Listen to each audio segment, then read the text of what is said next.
Hello, everybody. It's Jeremy Whaley here from Trade Maestro. Hope you're doing fantastic today. And I have been bombarded with a news article. I'm going to share it with you right now. It looks like this. Michael Burry of the Big Short fame just bet $1.6 billion on a stock market crash.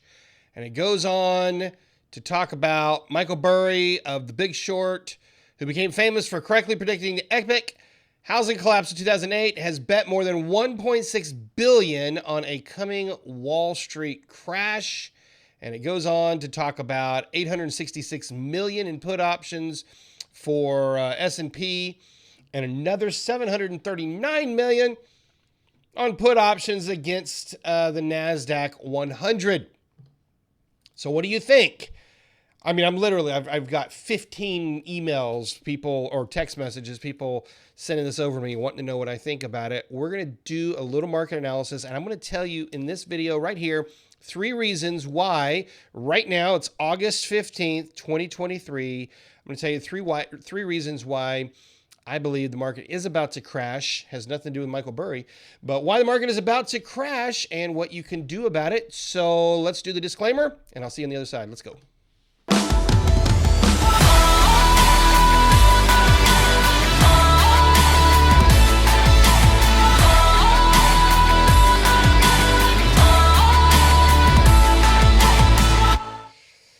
Tis the season. Welcome, everybody. It's Jeremy Whaley here from Trade Maestro. Hope you're doing fantastic today. You can check us out over at trademaestro.com. Follow us here on YouTube, Facebook, Telegram, wherever it is that you're watching. Be sure to follow, subscribe, like, whatever the thing is that you need to do. So as I said in the opening, Michael Burry has taken a $1.6 billion position as a bearish position, meaning he's expecting the stock market to go down. What does that mean for you? Why would he do it? What is he looking at that maybe you don't see, or maybe mainstream media isn't telling you? And that's the real issue. The real issue is mainstream media is not being honest. And of course, forgive me, I love all of you who are financial planners, but statistically, you're not very good, and your financial planning buddies are just not calling it very well. They're not calling it right at all. So let's get into it a little bit. Let's see where we are. Just as a little bit of a background here, this is a continuation of a bear market that started at the end of 2021. So today or tonight, whenever you're watching this, in this video, what I'm going to do is I'm going to give you a big picture overview. I do these about once every 6 to 8, maybe 10 months. This could get a little bit long, but if you really follow what I'm going to share with you here, it can really set you up for the next year or more in the market. So, of course, this is obviously just my opinion. I'm not giving any specific financial advice, but I think you'll get a lot out of this analysis. So, first thing we're going to do, let's get over here to our charts. And normally, whenever I look at charts, I look at a daily chart. What you're looking at right here, this is a daily chart. You see, obviously, my lines and all that stuff on here. Every once in a while, just every once in a blue moon, we zoom out and we look at a weekly chart, which we're going to do here momentarily. On this daily chart, you're looking at the Dow Jones Industrial Average right now. I'm kind of zooming in a little bit here for you. And we have been bearish for the most part. For about the last 3 or 4 weeks in here, we've been predicting in our Sunday Night Profit Picks class, we've been predicting a bear market.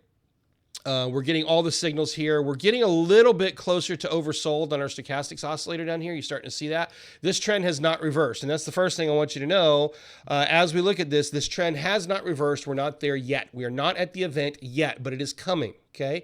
So that's the first thing for your notes. Write that down. We're not quite there yet. As you look at this chart, what you're seeing is you're seeing the beginning of the end. We had the first peak where we were overbought. We're starting to sell off. We've hit our major pivot area up here, which was just above 35,600 on the Dow Jones Industrial Average. And we've started the selling pressure. Okay. Now, how I think this will go, this is getting over into the speculation bubble a little bit here, but most likely how we will see this go is in the very near future. It could be tomorrow. It could be Monday. It could be, anywhere in the very near future, we will hit a bottom. It could be right where we are. It could be all the way down here, but we will hit a support level that will start to form as a bottom. I'm going to change our pen color so you can see this. We will rally back to or near where we were, this will head fake a bunch of people. This is where people will start to say, oh, they were all wrong. It's a bull market. All in. Buy, buy, buy. And that's about the time that it will do this. The bottom will fall out almost. You'll come down, back down to your support level. It will drop below support and come back and test that. And if you look down here, that sets us somewhere in the September-October range for when that timing should play out. Now, why is September and October a big deal? Here's what you need to know. It is currently August 15th, 2023. Historically speaking, September and October are the most bearish months of the year. The 2008 crash happened in September and October. Almost every big market crash somehow coincides with September and October. Historically speaking, there's an old stock market adage that says, is that the right word? Old stock market saying that says sell in May and go away, because if all you do is buy in November and sell in May, over a long period of time, you'll actually beat the market. So September and October are historically, seasonally speaking, the most bearish months of the year, and it is lining up very, very good for a really big bear market here over September and October. So that's one of our reasons. We'll call that seasonality. But let me zoom out here and show you some more. As you look at this picture, I'm trying to do a lot of full screen here so you can really see it. And I know if you guys aren't used to charting, it looks like my charts are really messy. They're really not, but I could understand if you're not used to seeing this. This was our peak at the end of 2021 and the beginning of 2022. Okay, these were the peaks for 2021 and 2022. And you will notice, despite what the media says, we are still at a lower high. Now, why is that important? In the grand scheme of this trend, this bear market that we're in, the last few months, since about last October, the last few months, which I'll mark on the chart here if you're looking at this, it's that little bullish trend that I just drew in there. This has been what we call a bear market rally, and it's been on a very large scale. So it feels like it's a whole trend. It's not, but it feels like it is. This is what's coming to a culmination. This is what's coming to a head right here, okay? So that's why I think it's one of the reasons that I think that we're really coming into the peak here. This is going to, once it rolls over, it should take out the lows from the 2022 bear market, and it should keep going. I'm not going to give you my forecast. Am I going to give you my forecast? I might give you my forecast. If you were watching my forecast from 2022, we're looking at those same lows, somewhere below 18,000 on the Dow. I'll just give you that for now. Okay. So it's going to feel like it's pretty substantial. That's about 50% from where we are. Okay. Could be more than that. It could go down to 12,000 or even lower. And I'm not trying to strike fear. And I want to be really clear. I'm not here to give you fear. I am here to help prepare you. Okay. So let me I'm going to try to keep drawing things together because very, very big picture here in this video.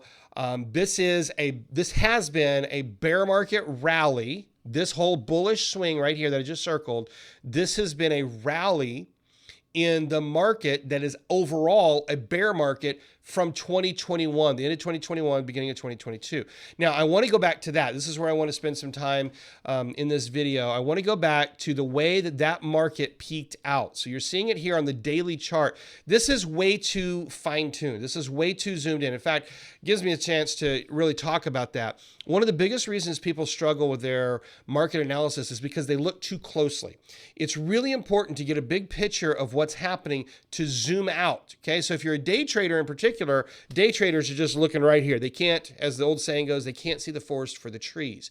Okay, same thing happens to general day-to-day trading in the market. So what happens, especially if you're following on social media and stuff, you'll see people that come in here and they'll zoom in on this right here. Okay, and this is a daily chart. Again, this is a daily chart. Okay, so someone will take that. They'll zoom in on that like it's a daily chart, but they'll look at a 5-minute, and that's going to look like this. Let me get this resized for us. There you go. So people will look at this. They'll send this all over Twitter, all over social media, and they'll say, look what happened. The stock market's crashing. The stock market's crashing. It's terrible. And then, of course, it doesn't crash, and everybody's like, wait a second, you're the boy who cried wolf. That's because they're not giving you the right perspective. So I'm telling you in this video, we're going to give you a different perspective. We're going to zoom way out so you can see the big picture, and the market's crashing. How's that? Okay. Same message, different justification, and my justification is going to be right. Watch. Okay. So what I'm going to do first here is I'm going to actually change our setting on this chart.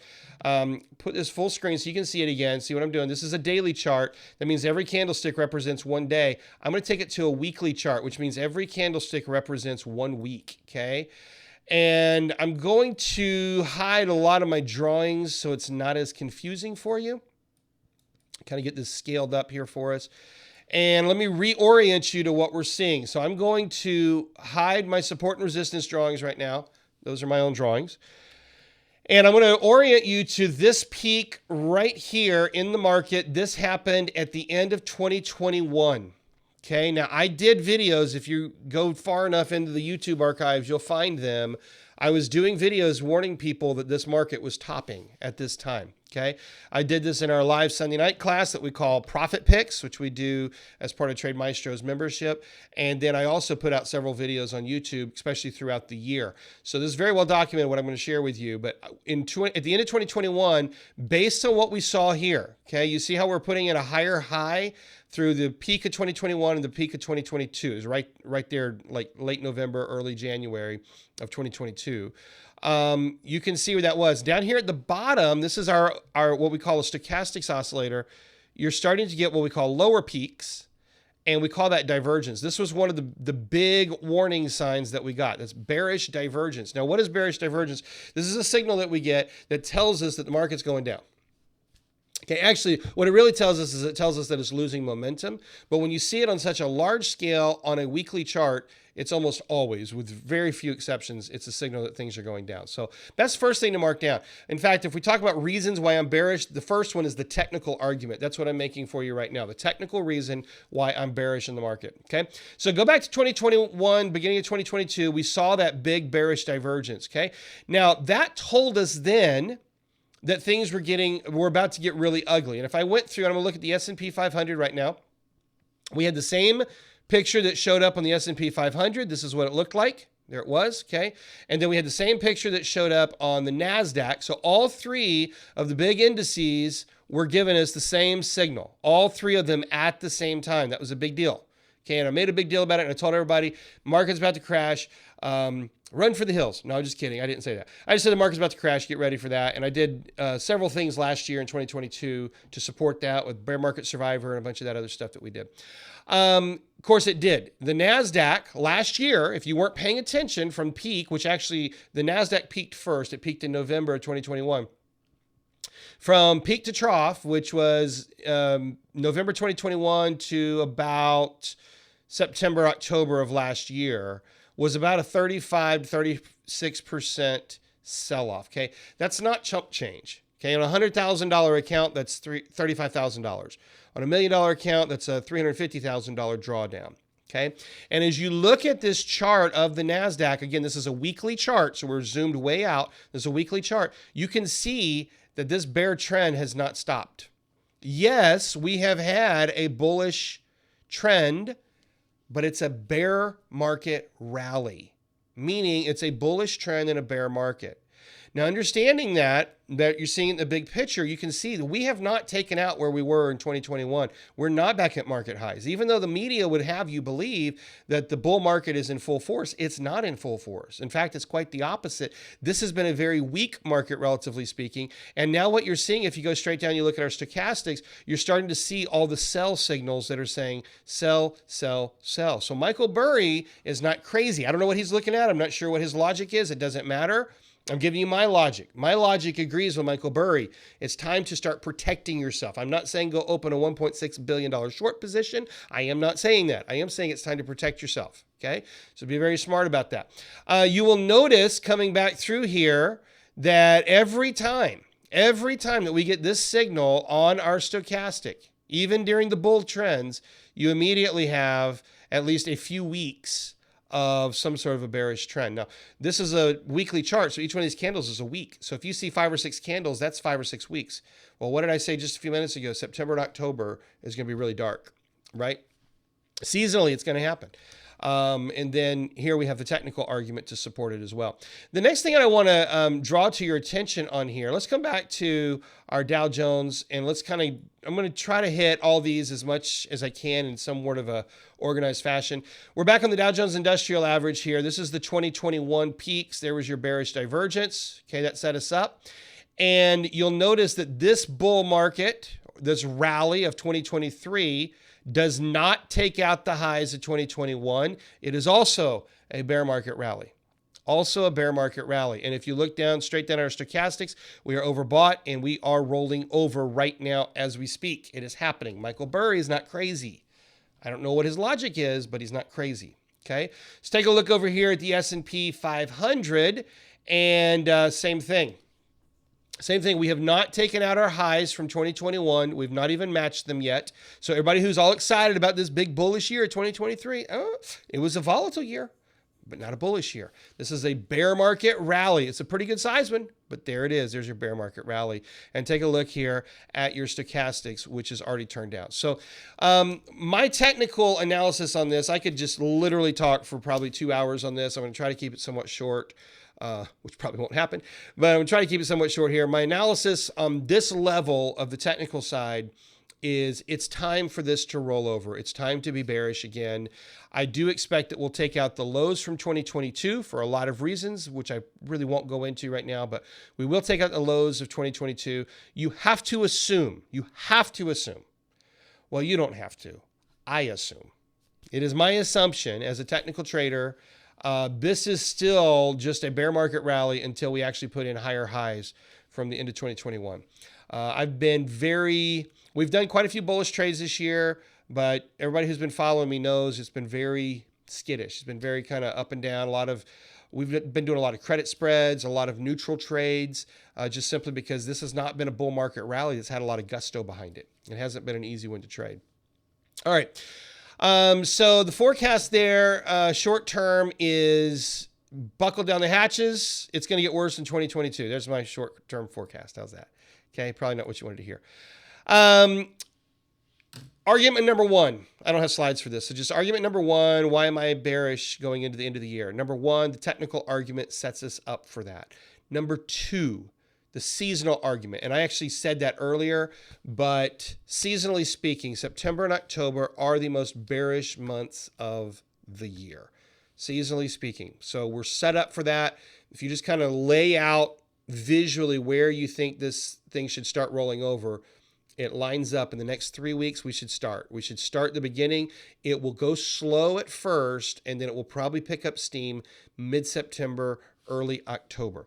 The third reason, and really this is the one that more of the traditional analysts are looking at if they're being honest, and that is the underlying conditions. So let's kind of address some of the underlying conditions. Before I do that, I'm going to throw we're going to put a rabbit trail in here. There's some of you that are going to watch this, and I don't know how many of you. It might be one of you. It might be 100 of you. It might be 1,000 of you. There's going to be a handful of you who watch this who understand what I'm about to say.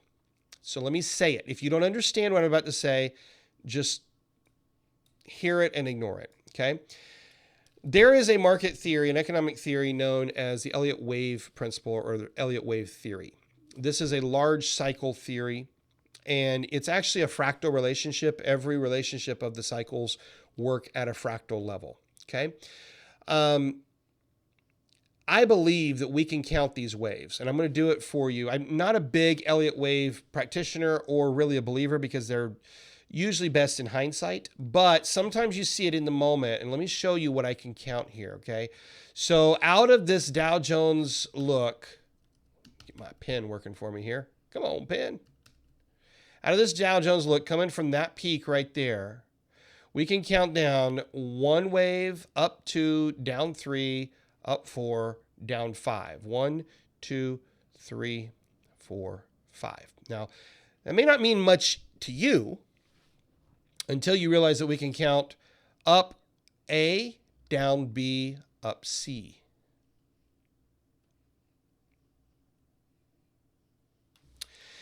Now, if you know anything about Elliott wave principle, you understand in a corrective wave that all corrective waves start with a 5 wave down for the larger scale degree and a 3 wave up for the corrective movement to that, which precedes the next 3rd wave to the downside, which will also be a 5 wave sequence, by the way. All right, so for those of you who understand anything about the Elliott wave principle, I just gave it to you right there. Okay, now I know some of you are going to go out and you're going to research Elliott wave. You're going to go find Bob Prechter, and he's great, love him. Back in 2008, I forecast this. Back in 2008, being a very new Elliott wave person, not knowing a whole lot about it, I looked at what was happening in 2008, and I actually wrote into Elliott Wave Institute, and I told them that their forecasts were wrong. And I told them that we needed to have one more 5th wave up, which we've just experienced over the last 10 years, and then the grand supercycle could roll over. I think that this could be the top of the grand supercycle. So for those of you who understand the language, I just shared it with you. For those of you who don't, I wouldn't even go Google it. You're just going to get lost in no man's land, and it's not worth your brain power, I promise. But for those of you who understand it, I think this could be the top. Let that sit there, marinate. Okay, done with that rabbit hole. Let's go to kind of the more, I hate to use the word fundamental argument, but the more underlying issues. And this is what most people talk about. Let me talk about this for a minute, just kind of my philosophy of investing in the market. I've been trading since 1999, so when I first placed my very first trade in the stock market. Yes, I was in college. I was a junior in college that summer. Anyway, I was very fortunate early in my trading career that I learned a lot about technical analysis. And this is, especially 20 years ago, not mainstream analysis. Now today, because of day trading and because of high frequency trading and everything else, more and more people have started to realize that technical analysis is by far superior. But traditional trading and traditional investment wisdom still goes back to what we call fundamental analysis, which is basing it on underlying conditions. I personally think that it's not that big of a deal most of the time. Now, let me preface that, or I guess I just prefaced it. I gave you the whole thing. Let me explain that, okay? I'm not a fundamental trader. You will never see me do a trade setup or place a trade based on fundamentals, ever. Okay, because I don't believe in them and nobody else does either. Fundamentals don't matter. You say, what do I mean by that? Well, would you be shorting the market in January of the year 2000? No.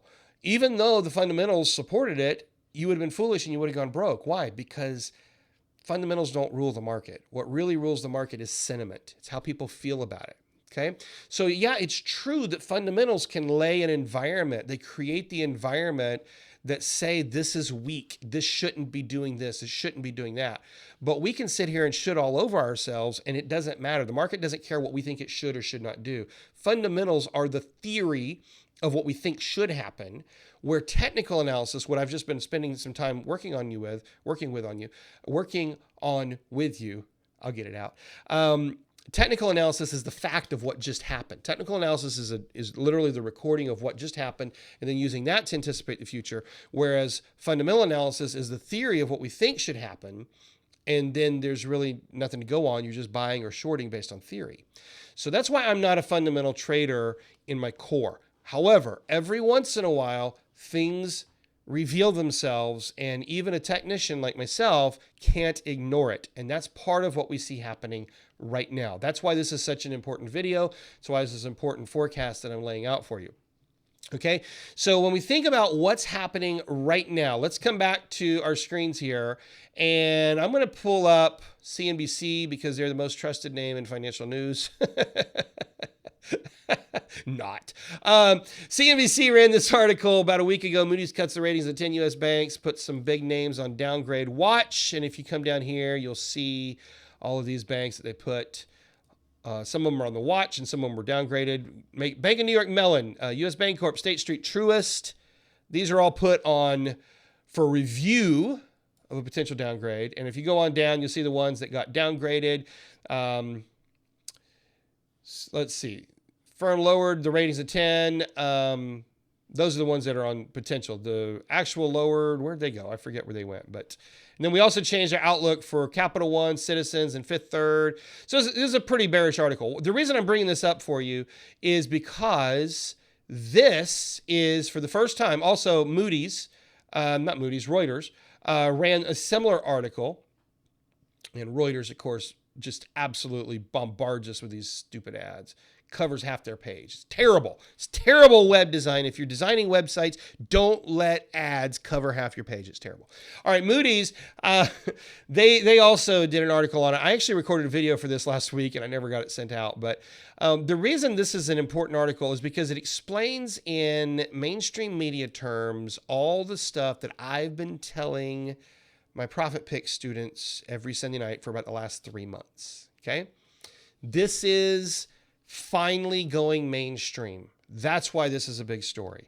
That's why it's a big story. So what you're going to see in here, if you were to read this whole article, and I'll try to remember to put the link in the descriptions below, what you'll see is a couple of things. Number one, it talks about the banks lowering. Well, those banks that they lowered, I've been talking about those for 2 or 3 months. Okay, been talking about watch for Bank of New York Mellon. Biggest reason Bank of New York Mellon is a big story is because Bank of New York Mellon is the only bank that has as much exposure to uninsurable accounts as Silicon Valley Bank. So when Silicon Valley Bank went out in March, what that did for banks like Bank of New York Mellon, where they have a lot of high net worth individuals, is it put those individuals uneasy that their deposits were safe. So you're going to start to see all that playing out. And this article from Reuters actually talked about that. Okay. Well, it didn't talk about it in those terms, but it kind of says that. A couple of interesting things I'm going to bring to your attention. This comes, well, let's read the first sentence first. Many banks' second quarter results showed growing profitability pressures, meaning it can't keep making the same money, that will reduce their abilities to generate internal capital. All right, let me talk about that for a brief moment because that's kind of a big story.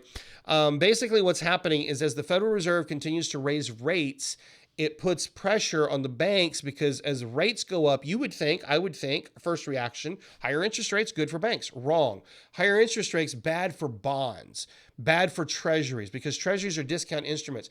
So what happens is, if you don't understand that term, basically a $1,000 bond at a 10% interest rate, you'll pay $900 for the bond, and then they'll pay you $1,000 back, which is 10% interest. Okay. That's the way that would work. But if we lower interest rates to, let's say, 1%, you would pay $990 for that bond. You get $1,000 back. So that difference of 9% interest, 10% interest versus 1% interest, that 9% difference is going to be reflected. The bonds become worth more because there's less of a discount. Does that make sense? I don't know if I explained that well. I think I did. So what happens when interest rates go up? For example, the last several years, we've had really low interest rates, like 1% or 0. And so banks, took on all these bonds and treasuries that were basically, they're paying $990 for them. Well, now that rates have gone up, those bonds are only worth $900. I'm using simple math. But you see how that goes? So now their balance sheets are jacked up. It's called unrealized losses. And that's what, for the first time, we're starting to really see mainstream media talk about. This is the credit crisis that is coming. Okay, so now that I kind of gave you some background on that, let's come back in here. Many banks' second quarter results show growing profitability pressures, which has reduced their ability to generate internal capital. In other words, they are getting a balance sheet problem. Okay, this comes as a mild U.S. recession is on the horizon for 2024, and asset quality looks set to decline. What? Wait a second. They're telling us that they're planning for the recession. They're telling us exactly right here. We don't have to go to Michael Burry. We don't have to look at Michael Guyed, who I'm going to show you in a minute. We don't look at these guys to say, oh, yeah, they're right. Actually, it's coded. But Reuters is telling you right here, yeah, we're planning on a recession. It's coming. It's coming. As 2024 comes, it's an election year. The crap's about to hit the fan. There's a recession coming. They're telling us right here. Okay, I'm going to go a little bit further here. Comes as a mild U.S. recession is on the horizon. They use the word mild. It won't be mild. It's on the horizon for 2024. Asset quality looks set to decline, in particular risks of commercial real estate portfolios. Why would commercial real estate be a problem? Because commercial real estate is not as in demand as it had been. More people are working at home. We can go down the list, okay? I'm not going to read every word of this. I'm just going to kind of hit some of the key things. All right, moving on down through here, it talked about the lenders like Capital One, Citizens Financial, Fifth Third. Then it goes into the collapse of Silicon Valley, and Signature earlier this year sparked a crisis of confidence. Wait a second. What has old J-Dub been telling you for months? I've been telling you for months that Bank of New York Mellon is in trouble because of what happened with Signature and because of what happened with Silicon Valley. That Silicon Valley Bank, the biggest story that got very little coverage is the vast majority of its depositors were not insurable because they were beyond that FDIC $250,000 limit. So Bank of New York Mellon is the only other bank that has so much exposure of uninsurable depositors. And now what do we get? We get even Reuters saying there's a crisis of confidence in the banking sector leading to a run on deposits. Oh, that's what's happening. Let's pull this together. Bonds and treasuries are going down. Why are bonds and treasuries going down? Because interest rates are going up. The more interest rates go up, the more bonds and treasuries have to go down because they're discount instruments. It's what happens. So now the banks don't have as much reserve to lend from, to bank against. They don't have as much there because their assets, that are the treasuries, are going down. And talk about the perfect storm. The next thing that's happening is depositors are pulling their money out. I think it was JP Morgan said they had, I believe, going off the top of my head here, $200 billion in deposits withdrawn. I think it was in the last quarter or the first half of the year. Don't quote me on that because that's going off memory, but it illustrates my point that banks have a run happening. People are withdrawing cash. They're diversifying across multiple banks. They're keeping more money at home. They're buying gold and silver. There is a run on the banks, and this is a two-legged problem. What it leads to is number one, we don't have as much deposits that we can lend against. So our, in the fractional reserve system, our reserve capital, it's gone. People have withdrawn it. Number two, we don't have as much of our own reserve assets because our bonds and our treasuries are going down. And then number three, our core income generator, which is our commercial real estate, is going down. This is the 1, 2, 3 perfect storm. I'm not the only one saying this. I want to share this with you. Let me see if I can get it pulled up here. Sometimes it's hard for me to do this. Nope, that's not what I want to do. It's the wrong screen. Sorry, folks. See, I record these in one take. I don't stop and pause and edit. You get what you get. All right, so I'm sharing with you a tweet from, forgive the language, I'm sorry. I'm sharing with you a tweet from a man named Michael Gayed. He is on Twitter under Lead Lag Report. I don't agree with everything Michael says. Oops, I didn't mean to do that. Oh, I can't do that. I guess I can't draw and have this zoomed in, but I don't agree with everything Michael says, but I'm still going to share this with you. He says, don't tell us squiggly boys. It's not beeping fear-mongering. We went through the fastest beeping rate hike cycle in history. True story. True story. Let's stop there. We went through the fastest rate hike in history. How much has the media been dogging on that? And the answer is almost zero. Almost zero. They're letting it get a complete free pass. Fastest rate hike in history. Problem, folks. Michael Gayed says, rate hikes act with a 9 to 12 month lag on the economy and the markets. True story. That is literally right now. Michael Gayed, along with Michael Burry, it's a coincidence, they're both named Michael, both in agreement here. We're about to see a massive collapse. It's all coming to a head. Let me continue with this tweet. A credit event is coming. Can you read that? A credit event is coming. Wake the beep up. And then whoever he was responding to, here's what his comment was. Money contraction is the biggest since the Depression. From peak to trough, it's the worst since at least 1860s. Woo! Woo! Can you see this in here? I wish I could draw. I don't think I can do it. I'm going to try it again. Nope, it bumps me out as soon as I do that. If you can see where my cursor is, this is your money supply. I want to talk about this in a minute. This is a contraction in money supply. This is what makes fiat currency work. You see this contraction in money supply. Now you come back, here's the Great Depression in 1932. That was your contraction. And according to this guy, it's the biggest since the 1860s. If you go from peak to trough, okay? Not in terms of how low the trough was in the Depression, but from peak to the valley. And it's still coming, okay? So you see on his chart, it says coming panic and depression. Ooh, that sounds scary. Panic and depression. What did Reuters say? A mild U.S. recession is on the horizon. It don't feel very mild to me, folks. When we're going through it, we're not going to feel like it's very mild. This is the problem of problems. The reason I'm calling this the perfect storm, and I've been talking about this. Some of you have been watching my videos for years. Many of you started watching into 2021 and all the way through last year as we were talking about this. This is the next phase. This is the next phase. We can't help it. The Fed can't help it. It doesn't matter what the Federal Reserve does. Let me explain. If the Fed lowers rates, it stimulates more lending. It puts more money back into the money supply. That chart, if you didn't quite understand that money supply chart, that's how much money is floating around. Now, on paper, I hate to use that word paper, physical currency, they say that there's about 6 to 8 trillion US dollars. But our economy, if you're really honest about it, operates as though there's about $2.5 quadrillion in money supply. The way they get there is through what we call fractional reserve lending and basically the funny stuff that the Federal Reserve does, central banks. Okay? None of that's really important other than just to build this argument. Whenever they raise interest rates, it slows down lending.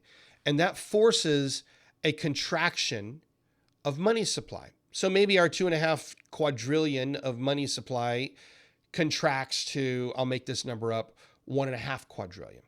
So what it ends up being is people go to get a loan and they can't qualify for it, or the banks don't have the money to lend or whatever.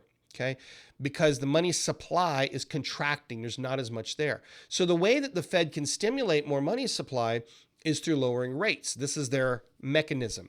And according to Fed Chairman Ben Bernanke back in the Obama years, he used to say that the United States would never get into another depression because we had this thing called the printing press through the various mechanisms of the Federal Reserve. That was Ben Bernanke's philosophy. Well, those chickens have come home to roost, okay? Because here's what's happening. If they lower rates, yes, it will stimulate more money supply. Yes, it will stimulate more lending. Yes, it will stimulate more to the economy, but inflation will go through the roof. We're already seeing massive inflation. Just if you don't believe me, look at the gas pump. Look at your cost of milk, the cost of bread, the cost of everything in your life.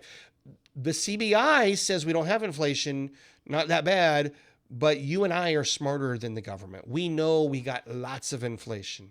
Okay? So if they lower the rates, you can sit here and scream all day long. I wish the Fed wouldn't raise the rates. Well, if they lower the rates or they keep them low, inflation is going to become hyperinflation. Your bread that's $3 a loaf right now is going to become $9 a loaf. Your gas that's $4 a gallon is going to become $12 a gallon. And that's what's going to happen if we don't have higher rates.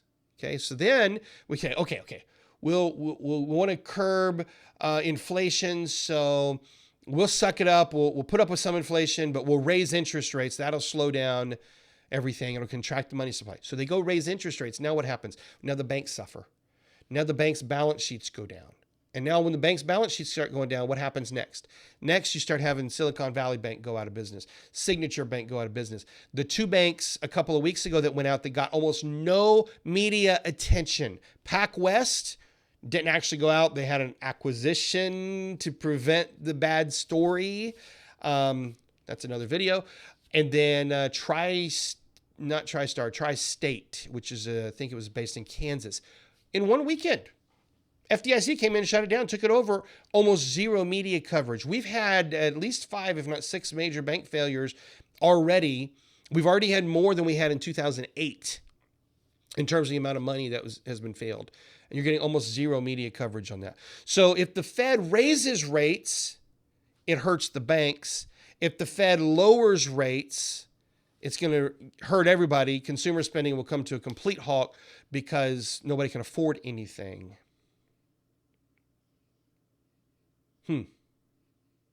Oh yeah, by the way, did I mention, yeah, I know I did. Did I mention that the depositors are taking their money out of the banks because they don't trust the banks anymore, and they're putting it in gold and silver and crypto and other assets because frankly, nobody believes in the US dollar. Oh, did we mention BRICS? Did we mention that there's over 70 countries that have signed on to BRICS, and BRICS at the end of this month is about to have their big summit, and they're going to announce that they're moving towards a gold-backed currency? And did we mention that in the Middle East, they're making it illegal to buy oil in dollars? So the dollar's position as the world reserve currency is about to completely be ripped out from underneath us. And if you thought inflation was bad with 1% interest, you wait until the international demand for the US dollar is not there. When that happens, and I can't tell you, a lot of people think it's going to happen at the end of the month. I don't think it's going to actually happen then. I think that, I think BRICS, this is my opinion, only my opinion. I think BRICS is going to make the announcement that they're planning a new currency. I don't think they're going to make the transition yet. I think we're still a ways out on that. But the punchline here is we are in the perfect storm. We're in the perfect storm. And I think it's about to get really, really gnarly. So I'm going to give you some hope here in just a minute. I've given you the analysis, and I know it's taken me, 30 plus minutes to do this, 40 minutes. Let me kind of make let me recap what we've talked about so far. Okay. Number one reason that I'm bearish and that I don't think Michael Burry is crazy is the technical argument. That was what I started with, technical. Okay. And this, ladies and gentlemen, this is where I live. I live in technical analysis. It's what I do all day, all the time. It's what I've been teaching for all these years. And for me, that's all I need. That is all I need. The technical argument is plenty of reason to be bearish. Second reason I'm bearish is the seasonality. September and October, historically, seasonality. Historically, September and October are the most bearish months of the year, consistently. So we're getting the 1-2 punch. 3, underlying conditions.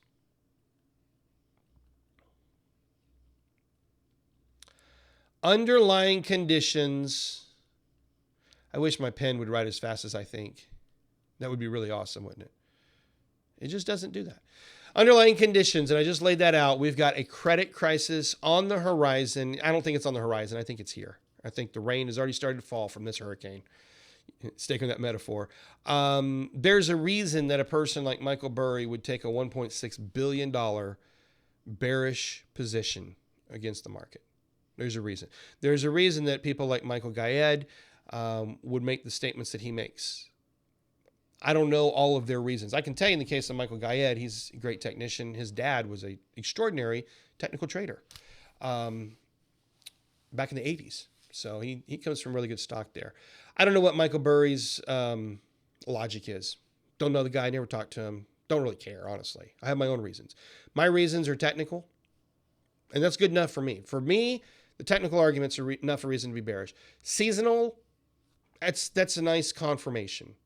And then when I look at the underlying conditions, I say, whoa, the environment is there. We got the technicals, 1. We got the seasonals, timing. We got the underlying conditions, we got the environment. 1, 2, 3, boom, boom, boom. Boom, boom, boom. Could I be wrong? I could be wrong. I thought I was wrong once. Turned out I wasn't. No, I'm just kidding.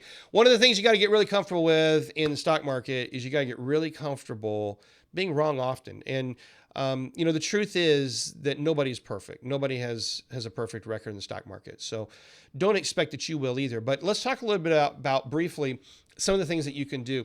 And let me know in the comments. About a year ago, I taught a 3-day challenge. It was a free challenge called Bear Market Survivor. And we went through several techniques and strategies that you could use in a bear market. If that's something you guys would like to see me do again, let me know in the comments, and let's see if we can't get that scheduled. If you guys will show up, then I'll probably show up and teach it for you.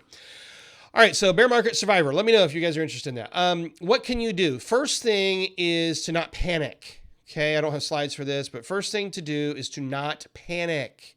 Panic creates Negative emotion leads to bad trading decisions 100% of the time. Okay? So don't panic. Number 2 thing that you can do, when in doubt, you can always go to cash. So cash just means I'm not invested in any position. I'm not telling you should do that. I'm giving you some ideas. Okay? All of you have to invest on your own based on what your personal situations are, obviously. Don't panic. Consider going to cash. If you know how to short the market, you could short the market. I probably wouldn't do that. I like Michael Burry's philosophy. I like to buy puts. Buying puts is a really, really great strategy. I'm not saying you should do it, but I'm saying it's a really good strategy. And you can do it on SPY. That's what Michael Burry did. Michael Burry took $800 million of puts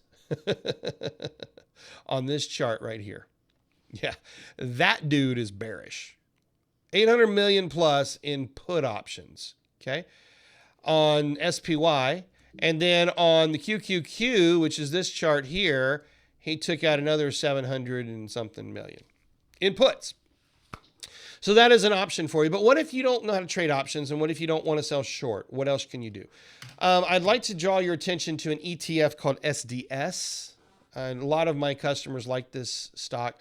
SDS is an inverse or a short exchange traded fund. You can do this in your, well, many of you can do this in your retirement accounts. You can do this in any of your self-directed trading accounts. You know, if you're with TradeStation or Schwab or Fidelity, whoever, you can certainly buy SDS. SDS is a really good option, not to be confused with stock options. It's a really good choice for you because basically when the market is going down, SDS will go up. What SDS is it's a fund, it's an ETF, an exchange traded fund that holds short positions. So as the market goes up, it goes down. That's why this has been going down so much. And as the market goes down, SDS will go up. So if you want to take a bearish position against the S&P 500, you can buy SDS long, and it will go up as the S&P goes down. Okay. The other one to consider is QID. QID. And this is the same type of a trade, same stock, same type of stock, but this is for the QQQ. So this is QID. And instead of buying put options on QQQ, you could buy the stock QID. And that essentially opens you up to a short position. So there's a couple of strategies that you can do. Normally, most of the time, whenever we get into bear markets, people say, oh, put your money in treasuries. I don't say that right now because treasuries are, well, actually, treasuries probably are going to go up, to be completely honest, because I don't think they can keep rates this high. That's another thing. It's another point that I haven't even talked about. But another point is at pretty much every recession top, they start raising rates and they force us into the recession. And then they have no choice. They have to lower rates. So I guess the truth is treasuries probably will be going back up, but it's still not a trade that I would take.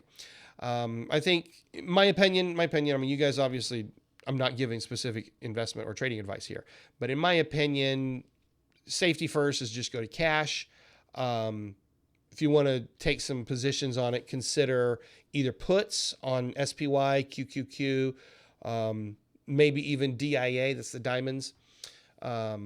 Consider puts on that, or these ultra short funds, QID for the NASDAQ and SDS for S&P 500. Okay. All right, folks. I have gone far enough. I think let's see, 48 minutes. That's probably about past most of your attention span. So if you hung with me this long, congratulations. If you haven't done so, subscribe to my YouTube channel, Facebook, Telegram, wherever you are watching. Share this. If you find this helpful, if you find this informative, it'd be really, really great if you would share it so that we can grow our following and we can help more people.